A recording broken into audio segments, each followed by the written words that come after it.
উত্তরাধিকার সূত্রে পেয়েছি শুধু এক গুচ্ছ চাবি, ছোট বড়, মোটা বেঁটে, নানা রকমের নানা ধরনের চাবি।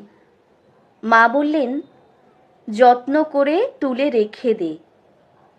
তারপর যখন বয়স বাড়ল, জীবন এবং জীবিকার সন্ধানে পথে নামতে হলো, পকেটে সম্বল শুধু সেই এক গুচ্ছ চাবি, ছোট বড় মোটা বেঁটে নানা রকমের নানা ধরনের চাবি।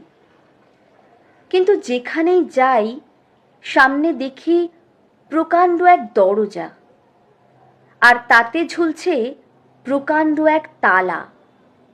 পকেট থেকে চাবির গুচ্ছ বের করি, এ চাবি সে চাবি, ঘোরাই ফেরাই, লাগে না, খোলে না। শ্রান্ত হয়ে ঘরে ফিরি। মা দেখেন আর হাসেন, বলেন, ওরে, তোর বাবার হাতেও ওই চাবি দিয়ে ওই দরজাগুলো খোলেনি। শুনেছি নাকি তার বাবার হাতে খুলতো।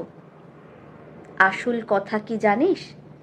ওইসব চাবিগুলো হলো সততার, সত্যের, যুক্তির, নিষ্ঠার। আজকাল ওই চাবি দিয়ে এসব দরজা খোলে না। তবু তুই ফেলে দিস না, যত্ন করে তুলে রেখে দিস। তুইও যখন চলে যাবি তোর সন্তানের হাতে দিয়ে যাস।